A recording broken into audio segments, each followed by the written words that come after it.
St. Paul uses the word church when writing to the Corinthians. It is already in place. Now, at the time, the church essentially was the people. It is only in a second time that it comes to mean also the building. For buildings at the time there were not. It is only after the cessation of persecution around 312, 313 with the Edict of Milan that things change and that they can actually build solid churches. What actually happens is that the first meaning drifts into the second, because the people did gather, and then in the places where they gathered secretly, homes of well-to-do people essentially, they were able then also to build on the spot. The proof is that in Rome, many of the Paleo-Christian churches would have initially been residences of well-to-do people, before they could build, of course. But to come back to the root, it is significant that the word is coming in. The word is already in the Greek translation of the Old Testament used by the early Christians. For instance, the preacher is Kohelet. That's the person who calls, and that comes through as the Ecclesiastes. But the root of ecclesia is there, and it's two words, ek, from, and klau, to call. So it is the called ones, the assembly, the gathering. So the root is to call in Hebrew, and that comes through in the Hebrew word for church, kahal. Ecclesia then becomes the root of our eglise and all these Latin words that we have in Europe. Chiesa, and so on. The other root of church that we have in Anglo-Saxon languages is based on another root, another word, Kyrios, Lord. And the place is the house of the Lord, the thing of the Lord, the Kyriakon. Kyrios, Kyriakon, the thing, the place of the Lord, the house of the Lord. It's also found in, for instance, the life of St. Anthony, written in Greek and then quickly translated into Latin, where the young Anthony goes to church, and it's called the Kyriakon, which comes through in Latin as the Dominica. It also gives rise to the word for the day of the Lord, Dimanche, and so on, Domingo, Domenica, come from that one. And in Greek, to this day, it's Kyriake, Himera, the day of the Lord, which comes straight from Scripture, actually. John at Patmos is in the Spirit on the day of the Lord. So we have the day of the Lord coming from the same root as the house of the Lord, Kyriake, and then Kyriakon, church, it's the same root. Now, the way in which this develops is interesting, for it's only twice that in the Gospels itself we have the word coming in. It's one very important text when the Lord commissions Simon Peter, gives him the keys of the kingdom coming in there, but we do have the word church. I will build my church. It's that very root. And The other is when the Lord gives teaching about correction. There is to be a progression in correction. First it's one-to-one, then one or two witnesses to help, and then to the whole church. And that's the word that's used there as well. But as we go into the Acts, it's coming in. We find pillars of the church, James, John, Cephas. And we find in the pastoral epistles, 1 and 2 Timothy and Titus, that the word and concept is becoming quite clear. It is referred to as the bulwark, the pillar, the column of the truth. The church is seen therefore as an entity. And Timothy is given advice as to how to conduct himself in the house of God. And there are quite a few references to church explicitly in the pastorals. And we see that Paul, as an apostle, is appointing heads of church. Timothy in Ephesus, Titus in Cyprus, and so on, or Crete rather. And on it goes. But in the early church, this notion becomes very, very clear. And it is already well developed by Ignatius of Antioch, only 50 years after St. Paul.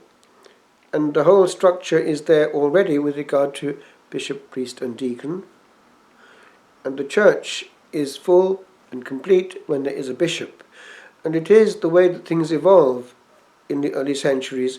Each agglomeration of human beings, that is a small town essentially, a city, tends to have a bishop. And that's the pattern that emerges in Italy and in North Africa. Hence we have Augustine, whose feast it's from tonight onwards. Well, the vigil is already now. And then we have that coming in as a place where there will always be a head. So he is in Hippo, only a small place really, made bishop.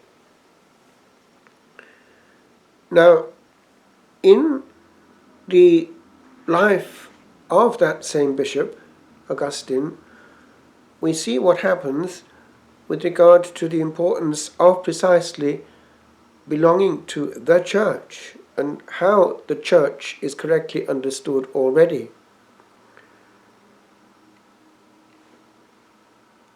He is the fruit of prayer and much weeping. St. Ambrose consoles St. Monica, whose feast it is now ending, that the son of so many tears could not be lost. And when she is dying at Ostia, in the presence of Augustine and his brother, she does say this, that now she has seen her son converted. Now the actual word that she uses is this, belonging, or rather being, a Catholic Christian. Then she can die in peace. He has just been baptized and she is dying now in 386. It's quite early in time. And we have this expression already there. A Catholic Christian. Now she puts the word Catholic deliberately in there, indicating that it was not enough to be some kind of odd heretical believer. A sect like the Manichaeans wasn't enough. He had to be baptized by a proper bishop and catechized and made an Orthodox Christian. Now, this word, Catholic, being used already at that stage, is not without significance. Cath, according to the holos, the whole, means universal, and it is therefore the hallmark of the Orthodox Christian, the one who is faithful to the faith received from the apostles. He belongs not just to some vague group, but to a structure. That is actually an early evidence of the way that being a Christian also meant concretely belonging to the church as we know it. John Henry Newman analyzes the question because he had been fascinated by the theory that the Anglican Communion was a branch of that Catholic Church. But he had to give up before the evidence found in the Church Fathers itself that actually it was not the case, because it was more similar to the situation precisely in North Africa of the Donatists. It was apart. And so that leaves us with the situation that a believer might be in right now. One finds many a believer who quite happily will go through his life receiving the faith received at home and perpetuating it to his children and children's children because it was received at home in the form that he got it. It's a comfort zone, it's familiar. But never going to a higher argument that it was received at home in practice. It's not enough. There is no guilt whatsoever in a child, of course, who receives what's given at home. But if that child then progresses to a serious Christian life, and especially if that child wants to think vaguely of vocation to service of the gospel, then it's not enough. One has to be doubly sure that one is fighting the battle that the Lord actually wants. And Newman at one point ceased to juggle with the thing as though it were an intellectual game. It became quite alarming, and he saw at one point that it was no longer at all an academic act of juggling with the mind, but a question of salvation. Could he remain where he was and be saved? And so it is that for a person especially who wants to give his life entirely to the service of the gospel, one cannot remain in a vague sort of certainty about such an issue. The structure may apparently be there in many so-called churches. But again, as Newman points out, there is only one body that can vaguely, remotely be declared to be a representation in history and in time, now extended, of the early church. This precise Catholic Church of which St. Monica is talking in 386. And if in the writings of the apostles themselves one finds such references as the church as being the bulwark and pillar of the truth, the church, then it means that it was seen by the apostles themselves as being structural, and that they themselves were the pillars also of that structure. As we find in the Apocalypse, it was built on these foundations. In that Jerusalem, built on the foundations of the 12 apostles. What does that mean? It doesn't mean getting into any kind of heated debate. It just means listening, simplifying, and also separating certain issues which are not essential to the argument. It doesn't matter, essentially, if within that entity which alone has continuity with the Apostolic Church there is sin.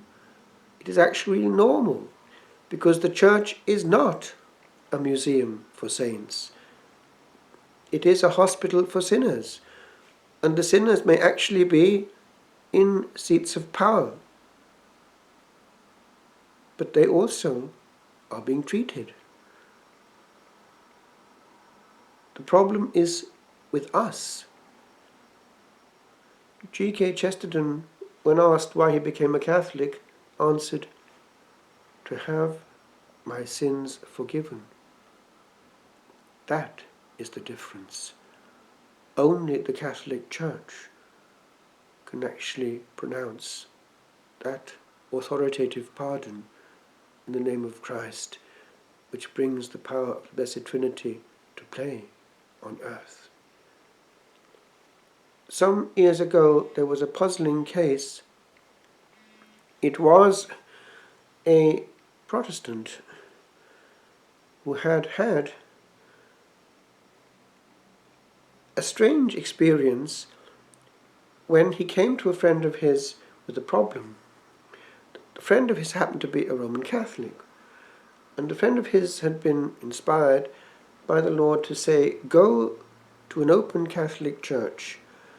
If possible, find a place where you will see a monstrance, the Blessed Sacrament exposed, and there bring your burden to the Lord in stillness.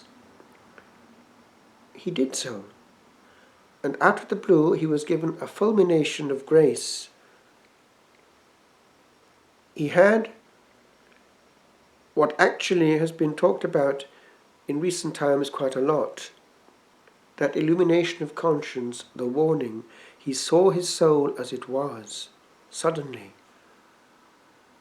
And he also was given a complete infusion of the fullness of faith, at that point miraculously. And he saw that in the state that he was in, if he died, he would be lost. And the shock was so great in that morning that he felt he was going to die if he didn't obtain immediately, that authoritative pardon which only a Catholic priest could give. He was also given to understand in this mystical experience that also a Greek priest could. But in practice, it was only from the Catholic priest that he would be able to have it. It was interesting how that was sorted. It's another story, that one, but his friend took him to a very balanced priest. The point of that testimony is this. That is the difference between the Catholic Church and anything which has come out of it. Let us not confuse the issue. St. Augustine could have disappeared in the mists of history, lost as a nobody, engulfed in the Manichaean heresy until death. He had a concubine, from her a son, Adeodatus, which means given by God, who died at the age of 19, but actually was a boy of some worth. And he didn't see how on earth one could live in chastity. He was talking about things with a friend of his in the garden, and they heard this voice of an angel or of a child they don't know saying, tolle legge, take, read, take, read. It's actually written on the amber of our church in Cardiff. And he picked up what was right next to him, the Codex of the Apostle, St. Paul, and put his finger on the first verse that he found, and it was, take no thought for the flesh. Until then, his prayer had been, Lord, give me chastity, but not just yet. At that point it became, yes, now. And he understood that he could with the grace of God. And from that person who could have gone either way came one of the four greatest doctors of the West, who gave us a vocabulary, a theological structure. Great Latin came from him, as it did from Tertullian, Cyprian, these who lived in North Africa, Carthage, all that area, Latin speaking for culture. And these were giants who gave us in the West our thought and our language, the theological language of Latin, well chiselled already with great terms and great precision. And also the rule, widely followed in the West, for nuns and for monks, before St. Benedict, and he actually borrowed from it. Very balanced, essentially crystallization of the gospel for those who live together. Charity. he could not live without friends, and he gives us a model for love on earth. Monica was happy to go when she saw her son a Catholic Christian. Let us stay with that family in which shalom we're fully safe. One more thing. A puzzling testimony has gone round Italy recently. It was a Buddhist. He suddenly was shown the other side, and he saw a large number of Buddhist monks, some of which he knew, in hell. He did not understand, but he was given to understand that there is only one way: Jesus Christ. That is today, not yesterday.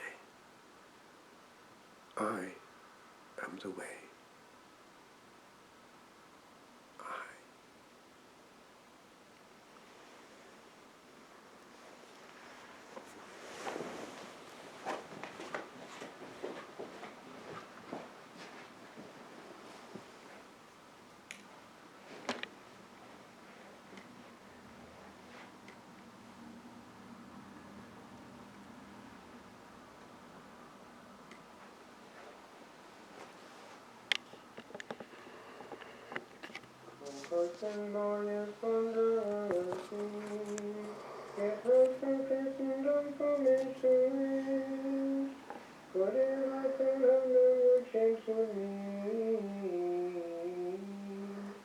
What strength no voice is left upon the plain? Hidden face untraced by any man, we gaze upon these through remembering. What characters that hold what thinking can, pass through the veins of copied history. Wielder of the pen that moved the world, O little hand that fought the thoughts of war, teach us to feel the moving of the world, to hear the echo of the sounds so small. For thou didst guide, and in the heart of fall, it was to cause a tremor that would stir the heart of oft a traveler here called, where there is a moving meaning yet occurs. And from the grave of long antiquity, her silent hand yet steals away one limbs, and days in a sound eternity. For thou hast traced the